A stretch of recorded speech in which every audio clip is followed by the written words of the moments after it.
Reverend William Martin delivered a very powerful sermon to his Presbyterian congregation in the Rocky Creek community within a few days of the battle.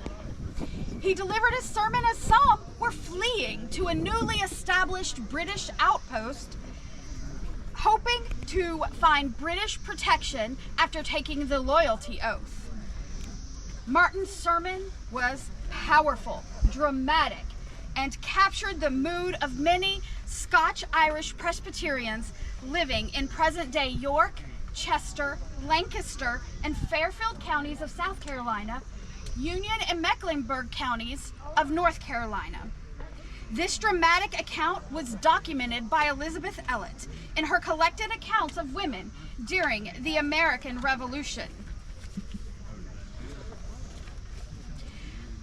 11 o'clock, Reverend William came in sight.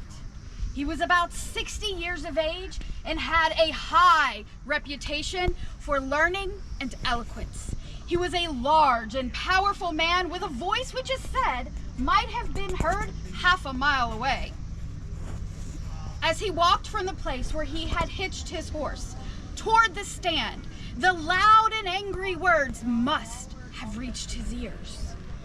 The voices ceased as he approached, and the congregation was soon seated in silence upon the logs around the stand. When he arose to speak, every eye was fixed upon him. At this time, he too seemed absorbed with the subject that agitated everyone.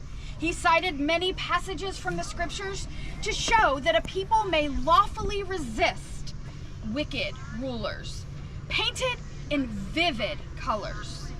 Triumph of truth over misrule and darkness of the ages, and finally stating the merits of the revolutionary controversy.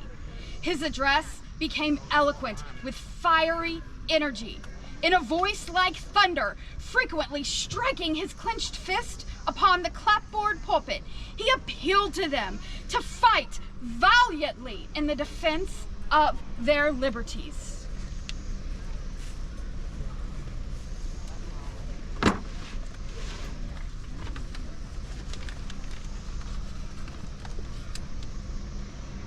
My hearers, as your pastor, in preparing a discourse suited to this time of trial and tribulation, I have sought for all light, examined the scriptures and other helps in ancient and modern history, and have considered especially the controversy between the United Colonies and the mother country.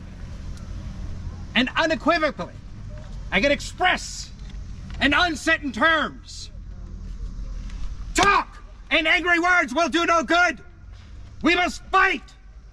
Sorely have our countrymen been dealt with, till forced to the declaration of their independence and the pledge of their lives and most sacred honor to support it.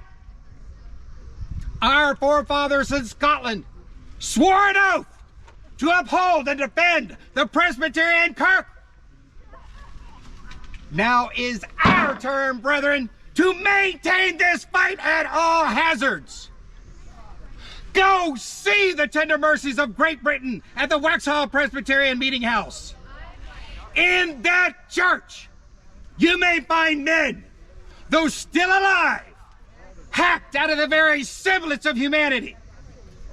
Some men deprived of their arms, mutilated trunks, some with one arm or leg, and some with both legs cut off.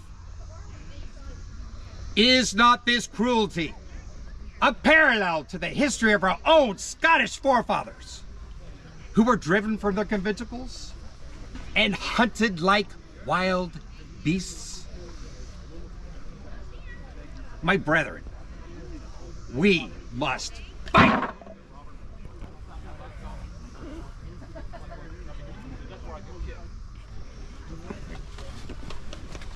During sermon, the whole assembly responded, hands clenched, teeth set in the intensity of feeling. Every uplifted face expressed the same determination. Women were filled with the Spirit. During the interval of divine worship, they went about professing their resolution to do their part, to plow the fields and gather the crops in the absence of the men, to they themselves fight rather than submit. The appeals of the preacher were answered by even more energetic demonstrations of feeling.